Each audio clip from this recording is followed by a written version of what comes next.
Morning, everyone. Thanks so much for joining us. Hey, everybody. Thanks so much for joining us. This is Harriet Kemick with Down to Earth. It's the show in which we talk about the issues that matter.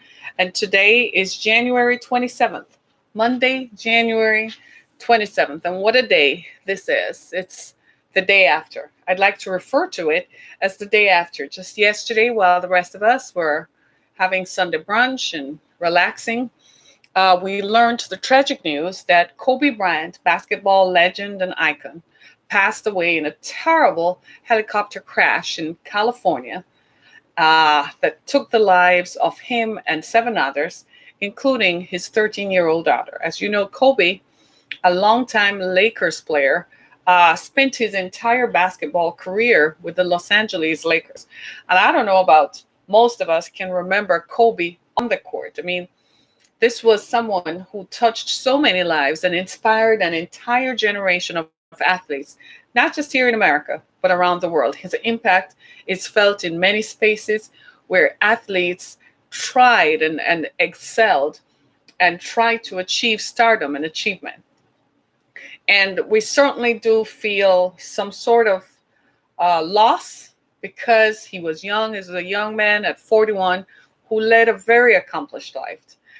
There were some allegations and so on early in his career, but he led an exemplary life off the court. He led a life of service. He gave back to the communities whom he impacted, and he helped and inspired other athletes to become great. He pushed them to greatness. And it is tragic because it seemed that in his second act, after retiring from basketball, that he just wanted to be a husband and a father. He just seemed like he desired being a father to his children. And he and his daughter, apparently, his older daughter who wanted to play professional basketball, he began coaching her and her team. And seemed like that was what he desired to do.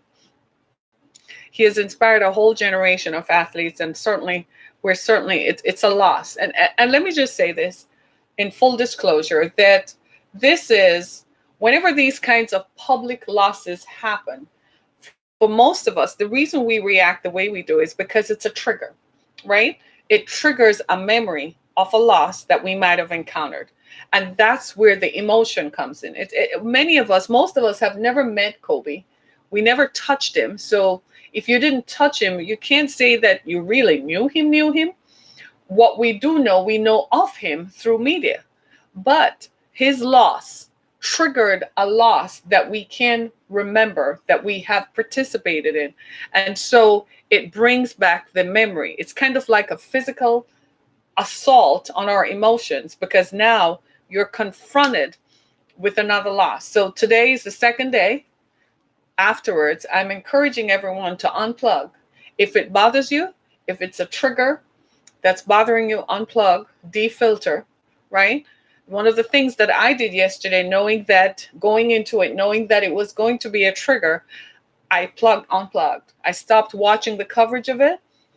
As soon as I learned the confirmation that I dreaded that his daughter was on the helicopter, I dreaded hearing that. As soon as I learned that, that was it for me. I unplugged. I didn't read any more Twitter. I didn't want to see it. And I went and watched something else because it triggered a loss in me. It triggered the memory of a loss and how to deal with it. I didn't watch the Grammys because I knew it was going to be covered. I knew they were going to talk about him. And I knew they were going to talk about Nipsey Hussle, the other young man from California who died last year. So for me, I wasn't going there. And I encourage everyone, if it's bothering you, untrigger. These are folks whose lives impacted sports, but it wasn't just sports. And here in America, sports is a religion, much like anywhere else in the world. If two-thirds of the world plays soccer. So soccer is a religion in other parts of the world. Here in America, it's sports. In America, our gods, politics, entertainment, sports, sex, and money. Those are our gods in America. And anyone who plays sports knows that that he's an icon. In fact, his image Even for the generation who are just born, if they're playing any kind of video games that include sports, his image is going to be on it forever. So you couldn't escape it. Yesterday, my daughter, one of my daughters is a millennial and the other one is a Generation Z. So I asked them both, what did they think, right? And the millennial said, he was our hero. That's who we grew up with. And I was like, but you didn't even play sports. So what are you talking about? And she said, but he is to us what Michael Jordan is to my generation. My generation are Michael Jordan, right? For them, it's Kobe. So I asked my Generation Zer, what is Kobe to them? And she said the same thing. She said, he's our icon. I said, I thought LeBron was your guy. And she said, yeah, but Kobe is Kobe, Mom. You don't get, when you throw stuff in the basketball in the basket. She said most of the kids in my school they call it Kobeing or something. So here we go again. We're confronted with another national loss. And tragic though it is, we send prayers and healing to everyone affected. There were other folks on that aircraft as well. An entire family was wiped out. And man, it's the day after and we're still in shock. So to Kobe's family, his wife and young children, they have a 6-month-old daughter. We send love, joy, and peace. Love and peace. And to the other families who are hurting, the other families who are experiencing pain as a result of their loss, and to everyone today for whom this might have triggered something, I sent love and peace to all of you. My best wishes and prayers is that you will find comfort and peace in this untenable situation. I know for the next couple of days, they're going to search for answers, but we're never going to hear the answer that we want to hear, which is why. It is what it is. His book was written. We didn't know when it would end, but his book is written. I say to all of us, live your life to the fullest. Make sure that you do everything that you are supposed to do. Don't hesitate. Don't quit. If there's one thing you can say about Kobe, from the time he hit the national spotlight at 17, he never quit. He never stopped. He kept going and going, pursuing greatness and blazing a trail behind him all the time. Even in his second act, he didn't disappear. He formed a production company where was making stories to inspire the next generation to be great. Ladies and gentlemen, my friends, please, I'm asking you, do not give up. Do not quit. Spend every day as if it's your last. Make sure you are doing what you are supposed to do every day. One of the first questions I asked myself when I heard the news yesterday, I asked myself, what are you doing about what you've been called to do? And I'm so glad I could answer that I'm doing everything I can to make sure I am on assignment in my spot where I am supposed to be. Ladies and gentlemen, time does not belong to us. We don't own time. Time owns us. And we have a mark to make. Make your mark. Don't just sit back and let it just thinking you have all the time in the world. There's so many people who have a dream. So many people who have something to do and sit back on it and do nothing about it. If there's one thing about Kobe's life that he taught us, is you got to pursue excellence and greatness. It doesn't just come because you're sitting. You got to go after it. He had incredible discipline and focus. He was determined to be great at his sport. He was a kid when he was drafted into the NBA. He could have gone the way of everybody else, but he pursued greatness. And he did it every day, every time he played the game. That's what you and I are supposed to do. Be great at what you do and start somewhere. It's January 27th. It's 27 days into the new decade, 27 days into the new year. If I were to ask you, where are you on your vision board thingy? Where are you in terms of what the goals that you set for yourself? What would you do? What would you tell me? Would you tell me that you're aspiring? Would you tell me that you're working on it? Or would you tell me that, man, I'm tired, I can't be bothered? So many people want to do something, but don't have the drive to do it, won't push themselves to do it. Greatness does not come to you while you're sitting on a fence. Greatness comes while you're walking to pursue it. You better go get it, right? Go get it. And today I just want to say, if this triggered anything in you, just unplug. That's what I did, right? Well, I came across a story. It's interesting that we're talking about California. This was scheduled from last week. I didn't have a choice in this. And we wanted to, I read this story and I was completely blown away about California lawmakers wanting to name painkillers as carcinogens. Carcinogens are cancer-forming agents, right?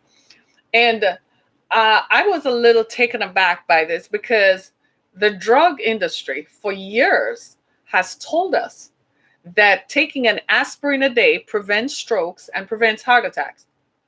They have told us that if someone is having a stroke, give them an aspirin because it's a blood thinner, right?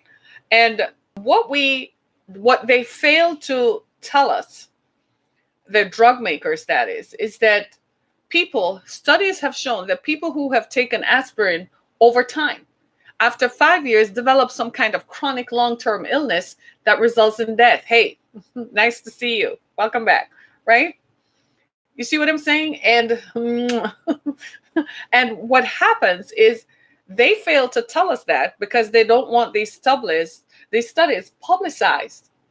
Y'all are hearing me, and I know you're going to be just as shocked. But if you know somebody taking an aspirin, you need to go talk to them. Tell them to go back and see their doctor, because now they're finding that in the manufacturing processes of these drugs is an agent called NDMA. NDMA is cancer, gives cancer. I think what they're trying to do, they probably have always known this. We learned of this from the Johnson & Johnson baby powder scandal. But we find that what the studies are saying that NDMA as an agent comes when they're manufacturing stuff. So it seems like anything that is manufactured, it's just like sugar, right? You know how they tell us don't drink sugar, don't have anything to do with sugar. Well, I use brown sugar in my tea every morning. That's as much sugar I'm going to have for the entire day, right? And I don't like white sugar because I think that white sugar is too processed. I grew up where sugar was just sugar. Sugar was brown. And they used to tell us don't use white sugar because it's no good for you. So I don't use white sugar. I use brown sugar, right? I don't believe in the other types of sugar replacements because I think those things are manufactured and are just as lethal as the white sugar you're avoiding. But the problem is they don't want to give you sugar in its pure form. So when I go to the grocery store, I look for the darkest sugar there is because that's the one that has less manufacturing and is exposed to less chemicals to take the color out. Hundreds of years ago, when Europeans were looking for spices and so on, they traveled to the east and the west in search of things, right? When they encountered natives in other lands who were making sugar, the sugar that was exported was brown, right? In the country where I grew up, sugar makes rum. It's a natural. So you know everybody drinks their rum, right? And sugar is what makes rum. So in the refining process, the alcohol that is produced becomes what becomes rum. Okay, but sugar is brown. So the darker the sugar, the better it is for me, right? But so now they should have labeled sugar as a carcinogen because the process to make it white is the problem. Just like now, they're telling us that aspirin and acetaminophen. Acetaminophen is probably in everything. Isn't that what we take when we have a headache? Isn't that what we take for pain? And now they're telling us that acetaminophen is a painkiller. As a painkiller has carcinogen. Darn. And so the rest of the country is like, well, you know, California just hastens to do stuff. I kid you not. Thanks to the California lawmakers, a lot of the stuff that we now know of that have warning labels was because California lawmakers said so. Because they did their research and they decided that they were going to be an agent for change to change the public. Right? You're not going to find any kind of stuff like this down in Mississippi or Louisiana because Those people are backed by lobbies and money hungry people who are not interested in the public's good. But this is part of, when you look at this is a bigger part of the opioid crisis. Because the people who take aspirin, there are people right now who take an aspirin a day to keep a heart attack away. And those people are the ones who are most at risk. And the study that I read, part of a study that I read, indicates that after 5 years, that these folks were actually dying from chronic illnesses like cancers. And you were like, well, what happens? I say this all the time.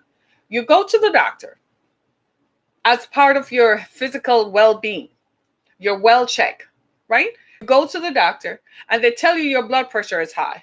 So they start giving you blood pressure medicines that some of them, lisinopril and so on, still give you cancer. Within 5 years, people get sick. You go to the doctor, your blood sugar is high. They start giving you stuff for that. You get sick. Now it's aspirin. So how long has this been going on? That's the real question. How long has the drug maker known this? How long have they known this and kept it from the unsuspecting public?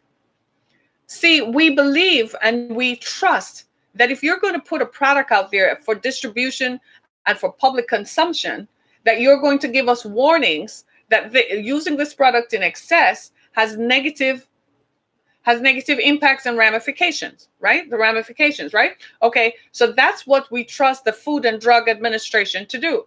But we're finding out now that the Food and Drug Administration is subject to what? Lobbying.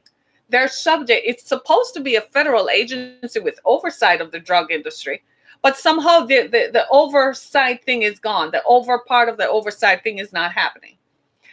We would never have had an opioid crisis because we know for years that doctors were being given incentives and were incentivized to write prescription drugs that people did not need. We all knew that was going on. We all know that doctors that they hired cheerleaders and football players and handsome and good-looking people to go to be drug sellers, to be salespersons, so that the doctor, they're appealing and attractive, and they can convince the doctor to take the drug and prescribe the drug. The doctors don't sell the drugs, but they will write a prescription if they're incentivized. In fact, here in Michigan years ago, when I was involved in healthcare, they had passed a law that doctors could not write prescriptions from certain drug makers, and drug salespeople couldn't just visit the doctor and so on. They had placed caps on it, but that didn't stop the opioid crisis from developing in Michigan. We already had a problem with OxyContin and Vicodin, they used to call it the good Vic. Vic was rampant on the streets. If they want to do something about containing the opioid crisis, one of the first things they need to do, they need to revisit the pharmacy law. Do you know anybody can open a pharmacy?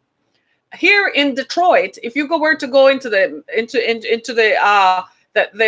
metro of Detroit, right? If you're going to go, there are so many registered pharmacies. There are like over 200 pharmacies registered, because all you need is a pharmacist. And you can find anybody who will give up their DEA control number. And they have access to drugs. They can buy the drugs and distribute it without impunity. That's how the opioid crisis started in Detroit. It was started by random people who owned pharmacies who were selling these pills on the street for $10 a pill. I was in healthcare and I was appalled because people, all of a sudden, everybody had back pain. But when the physical therapist went out to assess them, it was like, you don't really have any pain, but you want the doctor to write you a prescription? What's going on? After a while, we began to realize that this had started as a problem. Then people moved on to antidepressants, because antidepressants produce a high. I remember a patient told me that the Vicodin made them feel like they were floating. And I'm like, so you want to float all day long? You don't have a job. You don't have children you're responsible for, right? And so the opioid crisis, this now is an extension of the opioid crisis, because now you have to wonder to what extent has the public been hurt? Are you all with me? Y'all ain't saying nothing. Can you imagine aspirin now, dude? is a carcinogen. Talk to me. Your parents took, probably your mom and dad probably take an aspirin a day, and uncle and aunt, somebody. And within a few years, you notice people are dropping like flies. Did they always know this? And they didn't tell us.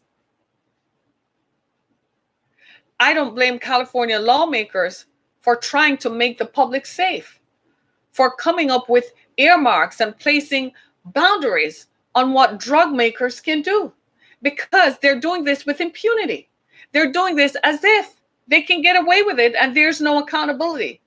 There's no such thing as anyone holding them accountable. How on God's green earth could aspirin, a common thing as aspirin, give people cancer? How? That after repeated use of taking it. And I'm going to kid you not, when you have a headache, I never had headaches until I moved to Michigan. I suddenly find myself with migraines, especially here in Michigan, where the weather is iffy. When I tell you it's iffy, it is iffy around here. So when the temperature, it's winter, why can't it just stay 20s for the entire month? It varies, it goes up and down. The barometric pressure in the atmosphere gives you a headache.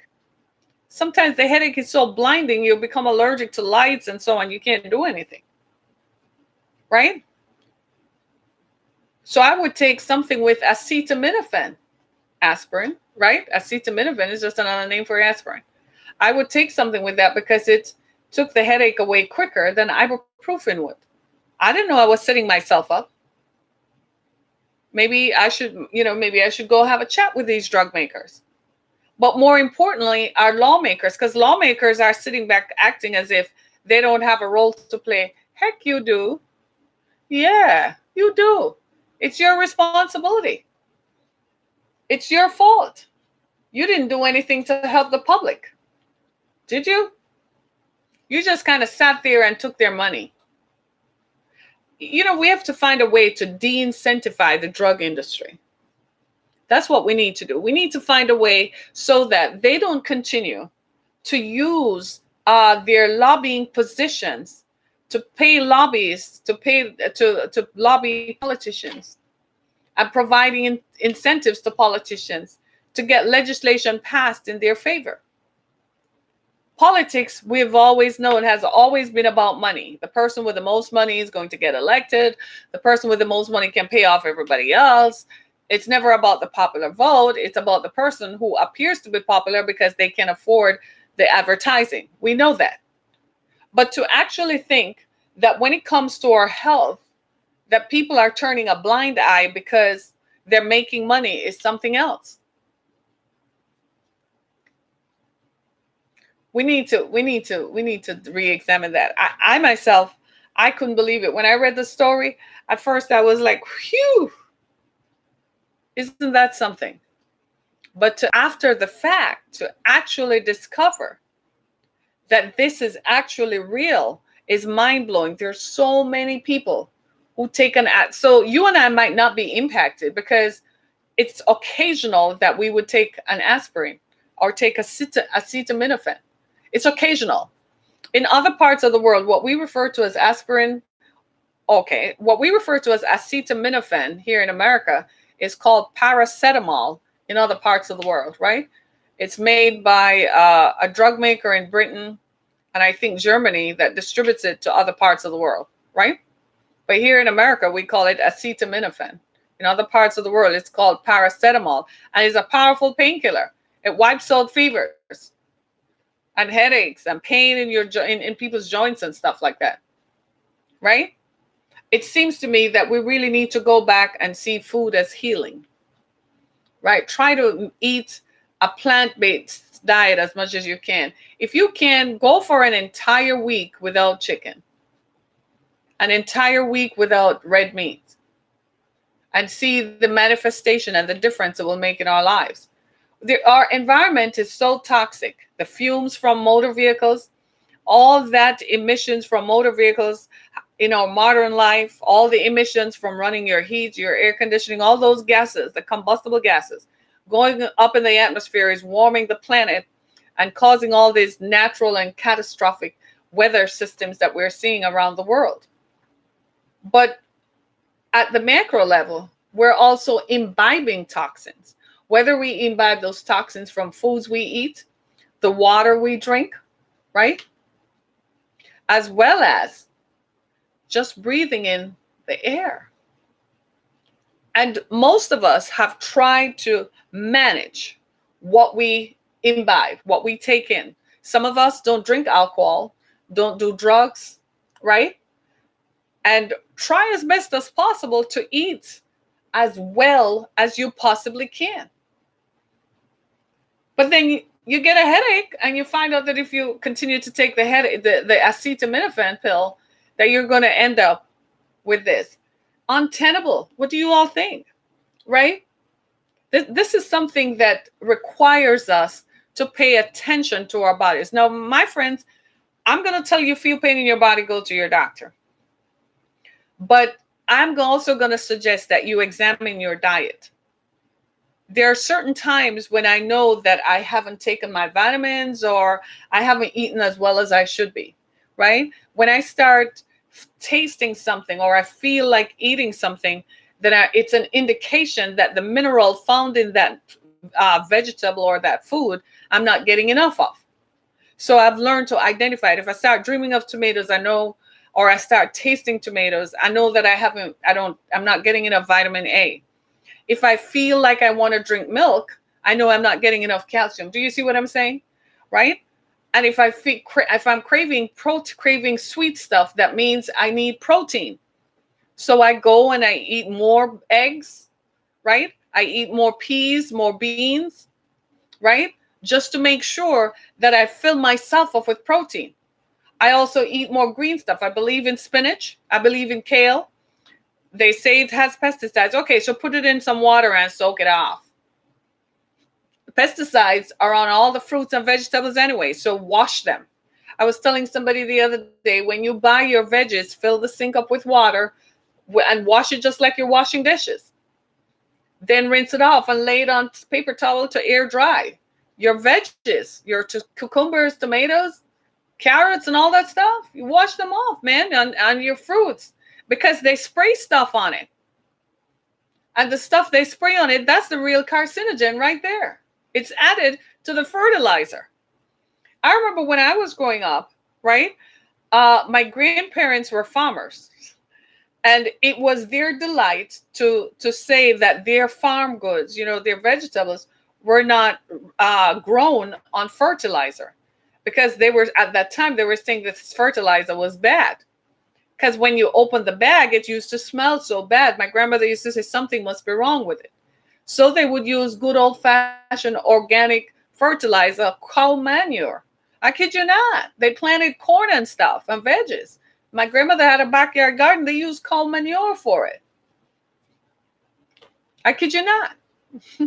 I kid you not. My great uncle and his wife, my great aunt, my grandmother's sister, had a large farm that they farmed products on. They didn't use fertilizer either. They abhorred it. They just planted their crops, made it for rain because they didn't have irrigation systems. They just lived in a very rainy place, and they prayed for rain and planted their crops according to the farmer's almanac.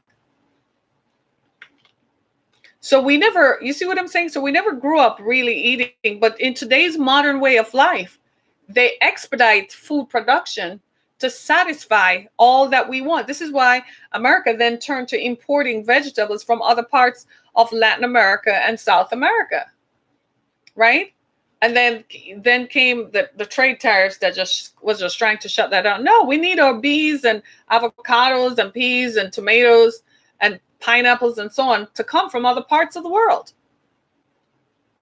Because that's what America wants now. We want more fresh fruits and vegetables. So I'm going to encourage you all, make your own smoothies. Buy your strawberries, bananas, yogurt. Put it in a blender and wow, just like that, you have your smoothie. Put your spinach or your kale in a blender with a banana and some yogurt. It works. And for added protein, get some raw peanuts. Not the ones that you get in the can. That has been a manufacturing process has been added to that. Just get raw peanuts. I used to buy them at the food market in the shell and just beat it out of the shell just to make sure I don't get anything that is processed, because for a long time I was allergic to peanuts. It's the manufacturing process that covered it with a layer that made me unwell. But if it's raw peanuts, I don't have any problems with it. Just put it in a blender with some yogurt and banana or strawberries to add flavor, and you're good. You get a shake. You get your protein shake. Right? I'm telling you, friends, check what you're eating. Don't buy that.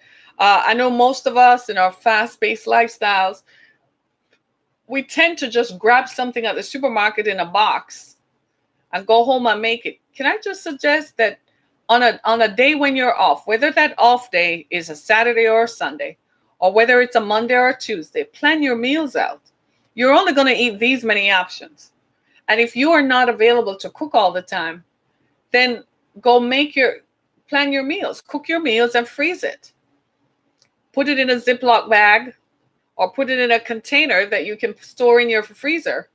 And then for that day, the day when you're ready to eat it, you take it out and put it in the bottom of the fridge. By the time you come home, it's ready to be served. You're just going to heat it and serve it.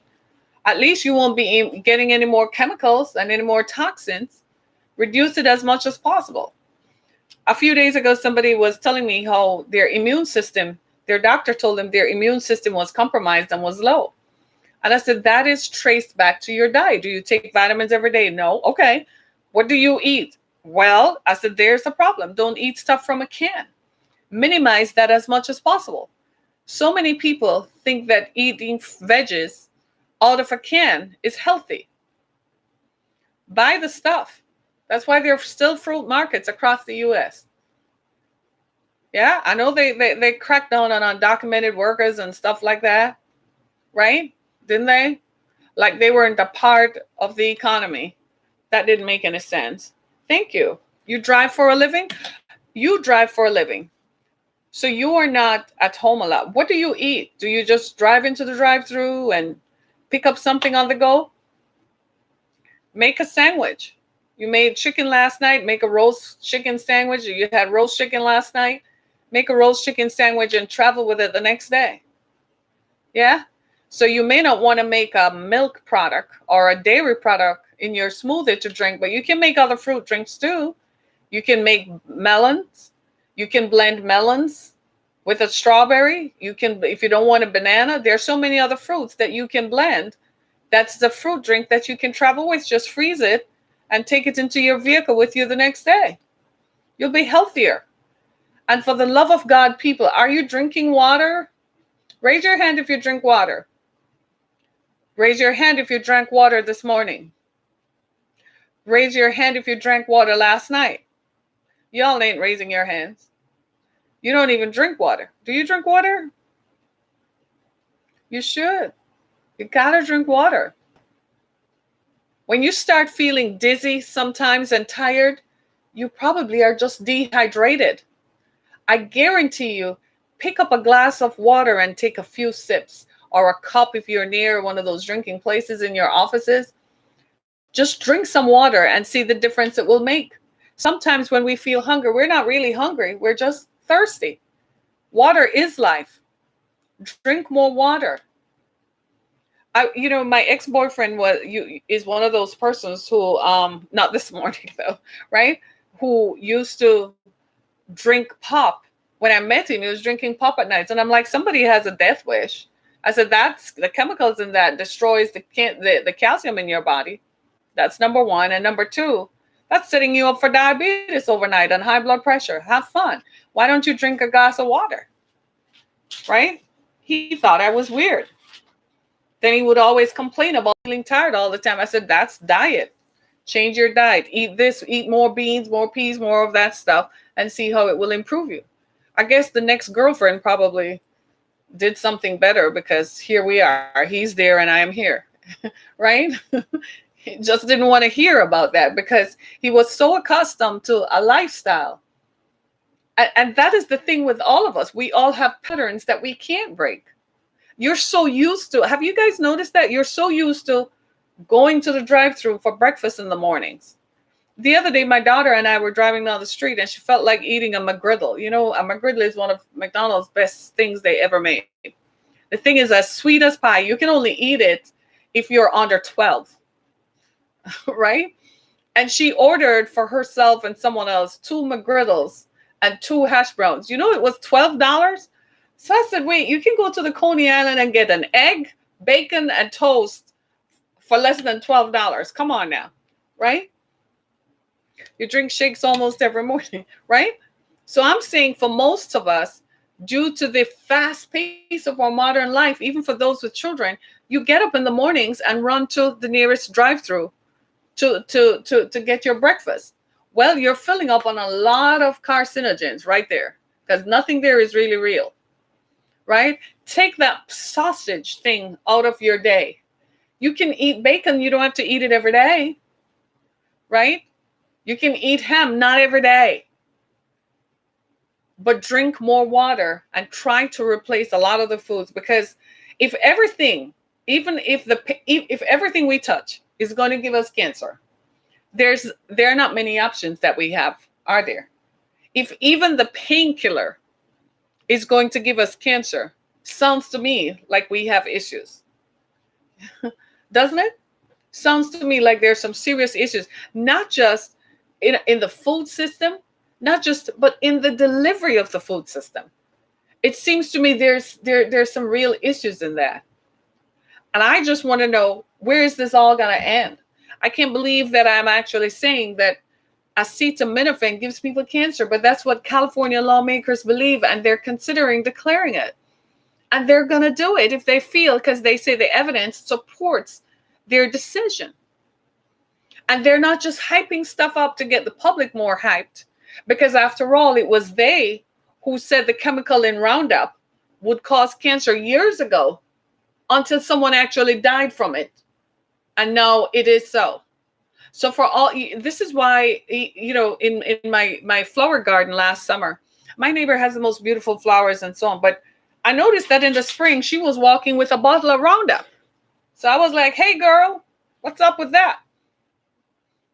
Right? She was, yeah, because it's you have it in your garage. Hey, we all have it in our garages attached to our homes. We're inhaling the fumes from our motor vehicles when we drive in, plus the stuff we have in our garages. All the paint, the thinner, right? All the chemicals and so on. I tell you the honest truth, when I became aware of this 2 years ago, I went and cleaned out.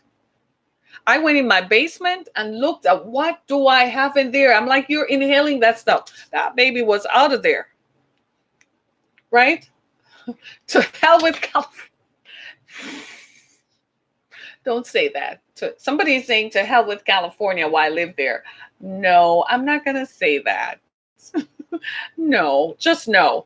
Just nah. Right? But do you see what I'm saying? Ladies and gentlemen, we got to take authority over this. And we have to take control of this. We've got to monitor our health for our benefit. Look at it this way. If Kobe Bryant's death taught us anything, it's that you only get this one life. You get this one time to run around this stuff. Up until now, for all the people who believe in reincarnation, we've never seen Tom Jones or anybody who has gone, Jack, Jim, come back and say, hey, when I was here, I was this, but now I'm this. No. So there's no such thing as you get a second chance to do this. So while we are here, give yourselves a chance. Start your day off right. Drink some water. I do. First thing in the morning, I drink some water.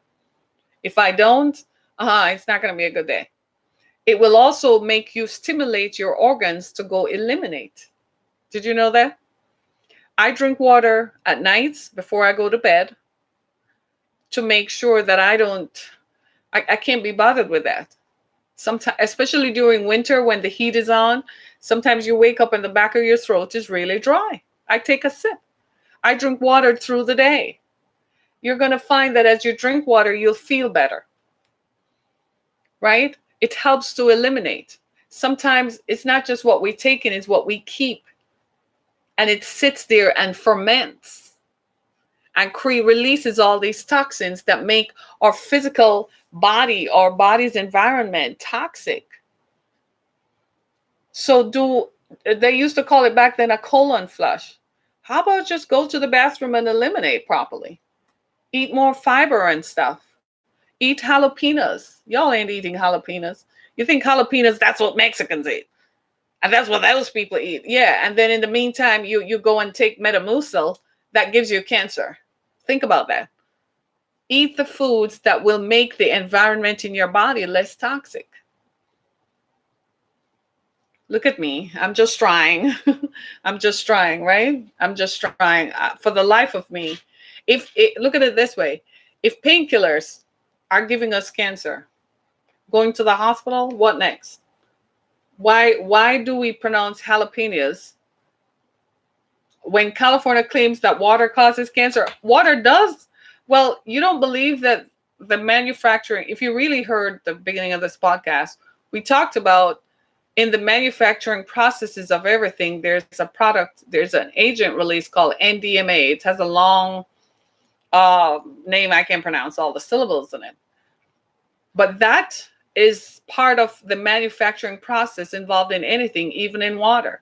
Just by pouring chemicals into the water to clean it and sanitize it, because we recycle water. The water we flush today becomes the water we drink tomorrow, right? The product that is used to sanitize and clean that water, NDMA is produced in it. So if California said, it's not about what California says, it's what the science says. And I think that's what we need to focus on. It's what the science says.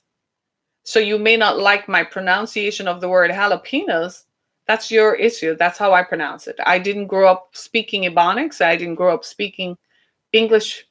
British English was my first language.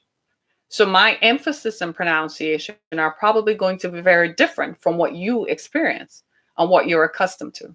So let me just give you that I come from the British Caribbean. And so my pronunciation is perhaps very different from what you're accustomed to hearing, right? And somehow what is in you doesn't come out of you. So it's been there all my life. It is what it is. I've been a public speaker all my life. Hence, my natural intonation and inflection reflects my background, right? So, California, lawmakers are considering declaring painkillers as carcinogens. Interesting. Acetaminophen, aspirin. Whew.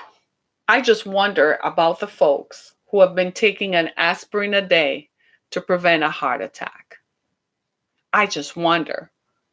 I just said, everyone go get checked out, because stuff can lay latent in our bodies.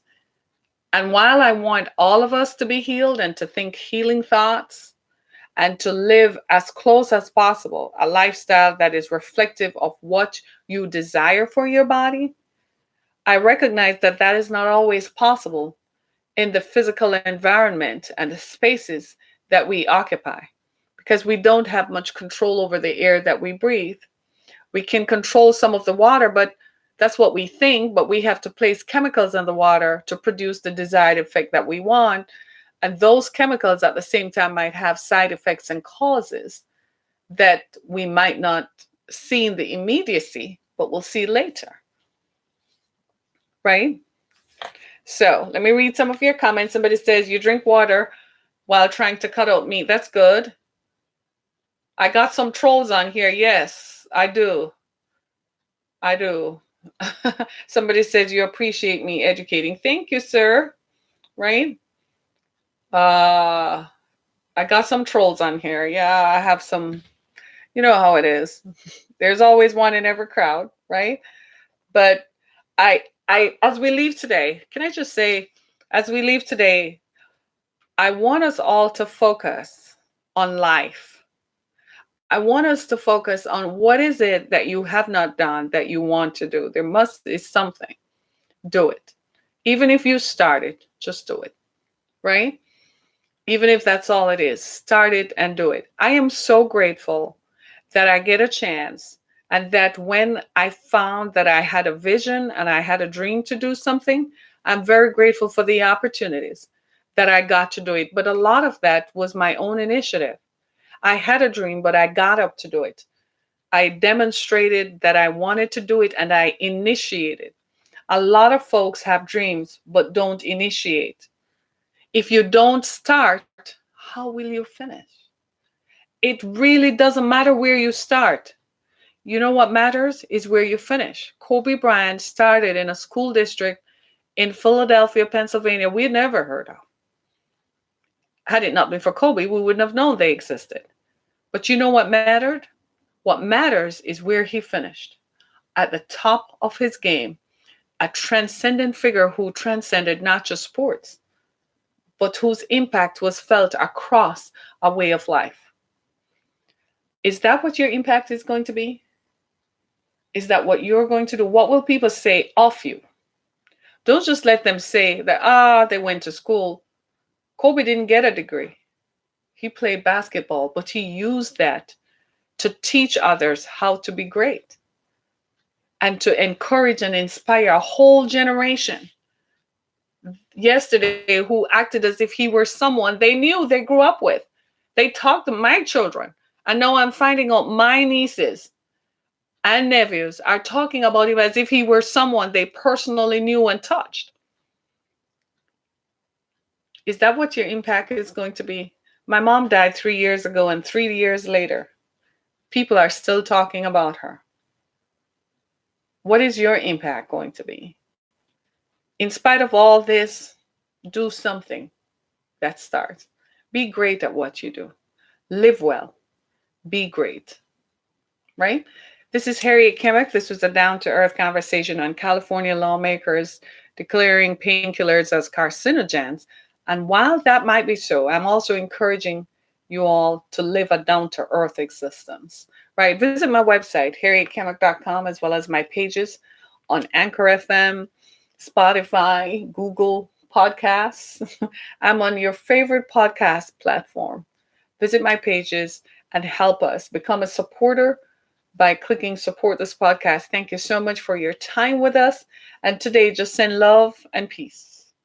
Love and peace. Love and peace to all who are hurting as a result of yesterday's tragic events. That was something that was highly publicized, but there are people who still died in hospitals yesterday, whose family members perhaps died from gunshots, whose family members died in conflicts around the world, and whose family member might have died from something as simply not waking up, going to the hospital and never coming back.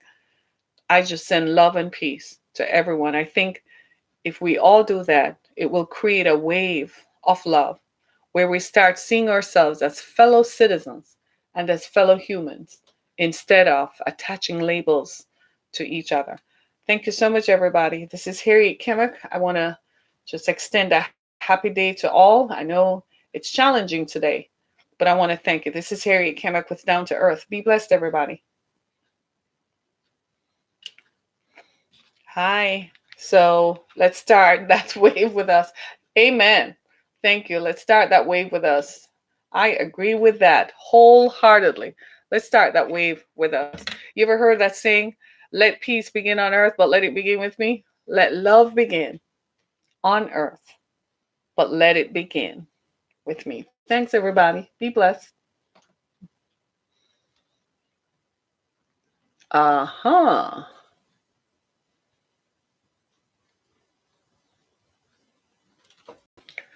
Ah. So Twitter wants to give me a problem today. Right? Thanks, everybody. Be blessed. It's Monday.